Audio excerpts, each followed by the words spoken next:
શિવલિંગ પર ભૂલથી પણ ન ચઢાવો આ 7 વસ્તુ, નહીં તો ભોલેનાથ થશે નારાજ.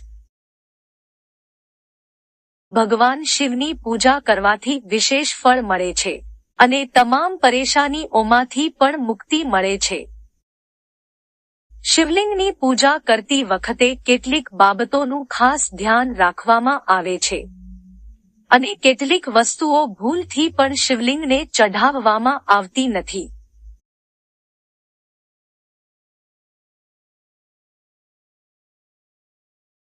દેવોના દેવ મહાદેવ તેમના ભક્તોની પ્રાર્થના ખૂબ જ ઝડપથી સાંભળે છે. ભગવાન શિવની જ્યારે મનથી પૂજા કરવામાં આવે ત્યારે તુરંત પ્રસન્ન થાય છે, તેથી તેમને સૌથી પ્રિય દેવતા માનવામાં આવે છે. ભગવાન શિવની પૂજા દરમિયાન કેટલીક બાબતોનું ધ્યાન રાખવું ખૂબ જ જરૂરી છે. જો ધ્યાન રાખવામાં ન આવે તો પૂજાનું ફળ મળતું નથી અને ભગવાન પણ ક્રોધિત થાય છે.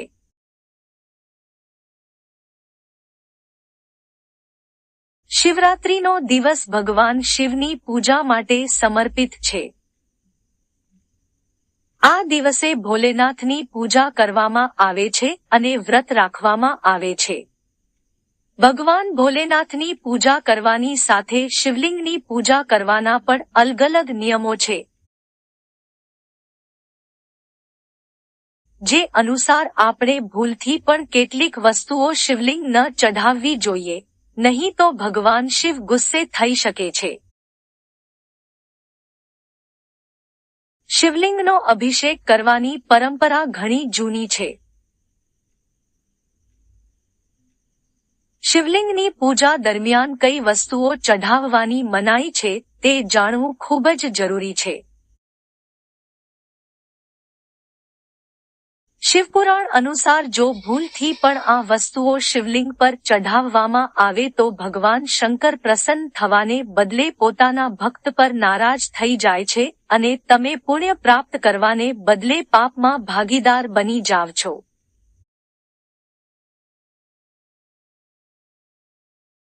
શિવલિંગ પર આ વસ્તુઓ ન ચઢાવવી જોઈએ. તુલસીનો છોડ.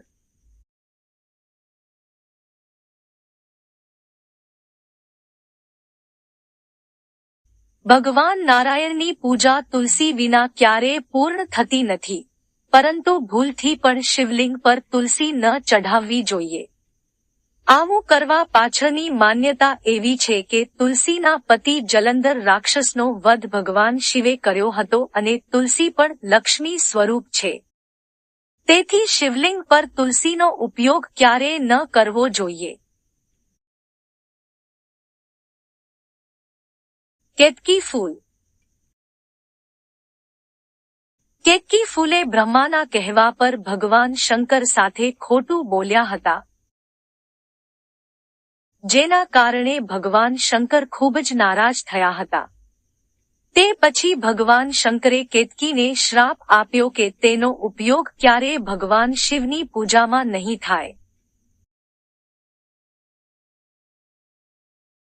નાળિયેર પાણી.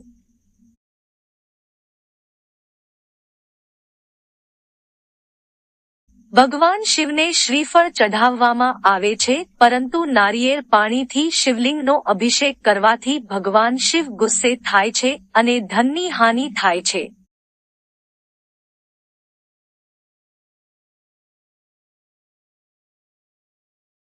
શંખથી અભિષેક. અન્ય દેવી દેવતાઓને શંખથી અભિષેક કરી શકાય છે, પરંતુ શિવલિંગ પર ક્યારેય શંખનો અભિષેક ન કરવો જોઈએ. એવું કહેવાય છે કે પ્રાચીન સમયમાં ભગવાન શંકરે શંખચૂડ નામના રાક્ષસનો વધ કર્યો હતો અને તે જ રાક્ષસમાંથી શંખનો જન્મ થયો હતો. ત્યારબાદ શિવલિંગને શંખ ચઢાવવામાં આવતો નથી. તૂટેલા ચોખા.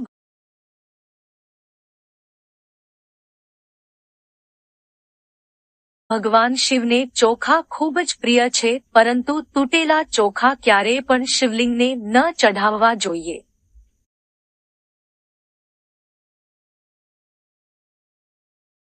આમ કરવાથી ભગવાન શંકર ક્રોધિત થાય છે. શિવલિંગની પૂજા કરતી વખતે હંમેશા આખા ચોખા જ ચઢાવવા જોઈએ.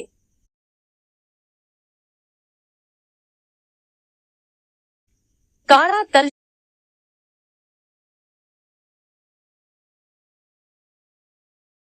શિવલિંગનો જલાભિષેક કરતી વખતે અથવા દૂધનો અભિષેક કરતી વખતે ક્યારેય તલનો ઉપયોગ ન કરવો જોઈએ. એવું માનવામાં આવે છે કે ભગવાન વિષ્ણુના મિલનથી કાળા તલનો જન્મ થયો છે, તેથી તેને ભૂલથી પણ શિવલિંગ પર ન ચઢાવવો જોઈએ.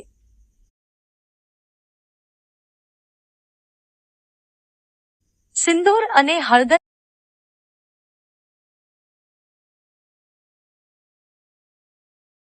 શિવલિંગ પર હળદર અને સિંદૂરનો ઉપયોગ કરવો પ્રતિબંધિત છે કારણ કે આ બંને સુંદરતા દર્શાવે છે અને ભગવાન શંકર હંમેશા તેમના શરીર પર ભસ્મ લગાવે છે અને તેમને સુંદરતા બિલકુલ પસંદ નથી. ભગવાન શંકર શ્રીગારની વસ્તુ સ્વીકારતા નથી, તેથી શિવલિંગ પર સિંદૂર અને હળદર ન ચઢાવવી જોઈએ. પરંતુ માતા પાર્વતીની પૂજામાં હળદરનો ઉપયોગ કરી શકાય છે. તો આ વિડિયો તમને પસંદ આવ્યો હોય તો વિડિયોને લાઈક કરો, શેર કરો અને સબસ્ક્રાઇબ કરો. હર હર મહાદેવ.